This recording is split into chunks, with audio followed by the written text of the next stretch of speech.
दोस्तों मैं आज एस्टर के बारे में बात करने वाला हूँ और मुझे लगता है कि ये जो कार है ये one of the most underrated car है इस सेगमेंट में, और जो रिकॉग्निशन इस कार को मिलना चाहिए वो नहीं मिलता है। इसके बारे में बताने के पहले मैं आपको मेरे एक्सपीरियंस के बारे में बताना चाहता हूँ। जब मैं एमजी के शोरूम गया था, I had visited their showroom to check the MG Gloster. जो एमजी ग्लॉस्टर है उसका ड्राइव पे जाना था, had to test this car extensively. तो उस टाइम पे मैं कॉमेट देखा, so had a drive in Comet as well. उसके रिव्यू वीडियोस भी है मेरे चैनल में। उसके साथ I drove Hector as well. तो ये जो तीनों कार्स है ना, उसमें एक कॉमन पॉइंट दिखा मुझे, वो है कंसिस्टेंसी मिसिंग था। जो क्वालिटी लेवल्स है वो अच्छे थे बट उस लेवल पे नहीं थे जो आप उस प्राइस सेगमेंट में एक्सपेक्ट करते हो, और जो यूनिफॉर्मिटी और कंसिस्टेंसी है वो मुझे नहीं दिखा इन तीनों कार में। सो I always felt कि something is lacking, right? But when I was checking these cars, तो मुझे कॉर्नर में एक कार दिखा और मुझे लगा कि ये MG का ZS EV है। बट जब मुझे पता चला कि ये एस्टर है, I decided to drive this car and experience this car as well.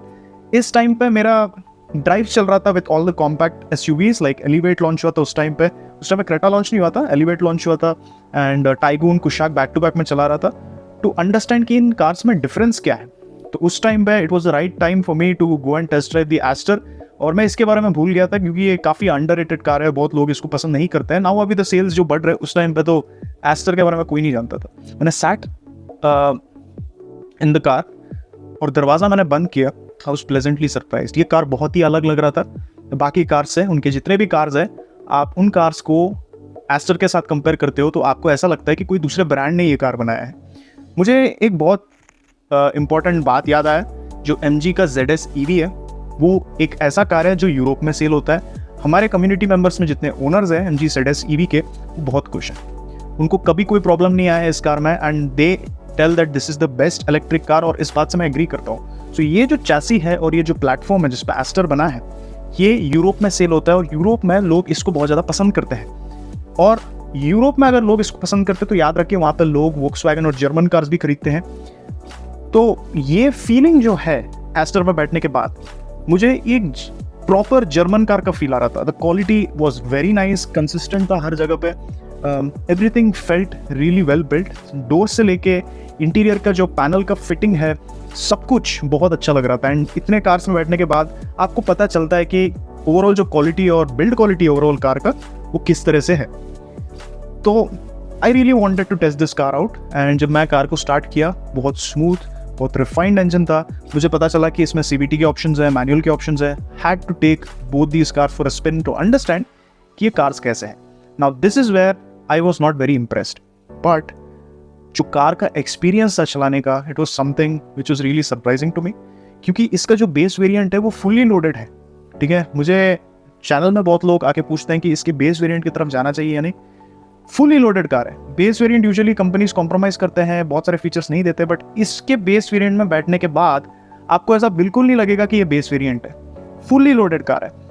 When I went for a drive, जो सस्पेंशन का कंफर्ट है, जो सेफ्टी जो ऑफर करता है, ये एडास है, रेडार बेस्ड एडास है, कैमरा बेस्ड एडास नहीं है जो एलिवेट में आता है, कैमरा बेस्ड एडास।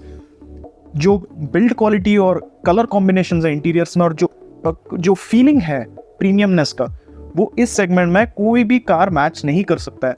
और ये अंडररेटेड इसीलिए है कि इसको MG बहुत अच्छे से मार्केट नहीं कर रहा है और रिव्यूअर्स इसके बारे में ज़्यादा बात नहीं करते हैं। I really don't know why.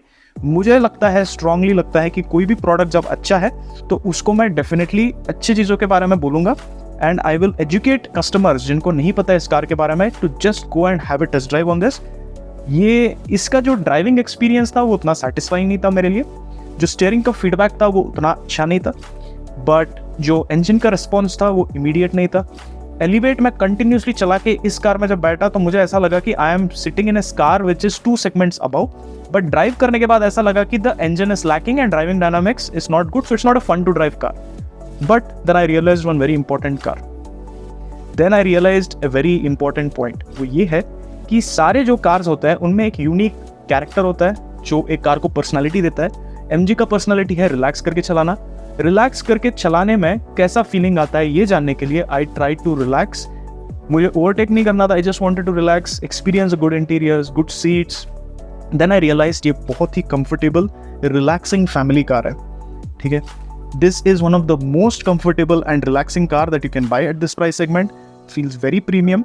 तो अगर आपका बजट बहुत टाइट है, एलिवेट का बेस मॉडल लेने का प्लान कर रहे हो, you should seriously consider Astor. दूसरी बात है सर्विस का क्वालिटी को लेके आज तक मुझे कोई इश्यूज नहीं आया एमजी में। इनिशियली जब हेक्टर लॉन्च हुआ था बहुत सारे इश्यूज आए। राइट नाउ सब कस्टमर्स बोल रहे हैं कि एमजी का सर्विस बढ़िया है। नेक्स्ट सोर पॉइंट ऑन दिस कार है कि इसका माइलेज उतना अच्छा नहीं है, बट उतना भी बुरा नहीं है जितना लोग इसको बोलते हैं। मैं देखा हूँ कि एलिवेट का जो माइलेज फिगर्स है वो बहुत ज़्यादा ड्रॉप होने लगता है सिटी में। 9-10 का भी मैंने नंबर देखा है, और वेरी सिमिलर यहाँ पे भी मैंने देखा है। एस्टर में आप मे बी 7 या 8 देखोगे, जहाँ एलिवेट में आपको 9 या 10 दिखेगा, तो 1-2 किलोमीटर का फर्क है।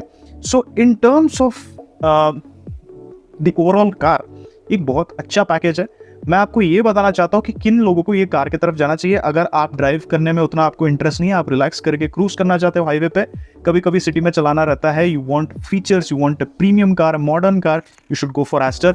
अगर आपका बजट बहुत टाइट है, एलिवेट का बेस मॉडल लेने वाले हो या क्रेटा का बेस मॉडल लेने वाले हो, देन सीरियसली कंसिडर एस्टर, क्योंकि you get more value for the amount of money that you पे।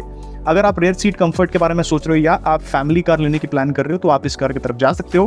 किन लोगों को नहीं लेना चाहिए उसके बारे में बताऊं तो ये कार उनके लिए नहीं है जो लॉन्ग टर्म के बारे में सोचते हैं, रिलायबिलिटी, रीसेल के बारे में सोचते हैं, क्योंकि ये कार उस लेवल के पॉपुलैरिटी गेन नहीं किया है जो क्रेटा ने गेन किया है। तो अब क्रेटा के लॉन्च के बाद एस्टर के सेल्स फिर से थोड़े से डाउन हो गए। तो जिन लोगों को रिस्क नहीं लेना है, I can not tell you to go for this car, क्योंकि हम नहीं जानते कि एमजी कैसे परफॉर्म करता है यूज्ड कार मार्केट में और लॉन्ग टर्म पे। मेरा मानना है कि it will do well, but just in case जो बहुत ज़्यादा सेंसिबल डिसीजंस लेना चाहता है, तो उनके लिए मे बी ये कार नहीं होगा। दूसरी बात, ये उनके लिए बिल्कुल नहीं है जो एंजॉय करना चाहते हैं, जो ड्राइविंग एंजॉय करना चाहते हैं। आपको एलिवेट या कुशाक या टाइगून लेना है तो you for driving pleasure you can avoid this car. And also third point, जिनको ये कार नहीं लेना चाहिए जो एफिशिएंसी के बारे में सोचता है। So if you are going for Grand Vitara hybrid variant और आप शायद देख रहे हो कि if there is any other alternative, don't go for Astor. Astor में आपको उस तरह का एफिशिएंसी नहीं मिलेगा। मैं ये वीडियो इसलिए बनाना चाहता था, ये बताने के लिए, क्योंकि हमारे यूट्यूब का जो चैनल है और कम्युनिटी है उसमें बहुत सारे लोग इस सेगमेंट के कार्स लेना पसंद करते हैं और उनको एस्टर जरूर कंसिडर करना चाहिए। इसीलिए had to tell you, please include Astor also in your purchase decision और टेस्ट ड्राइव कीजिए। बहुत अच्छा लगा सबसे बात करके, फिर से मिलेंगे। Take care, always drive safe, wear your seat belts. Bye bye.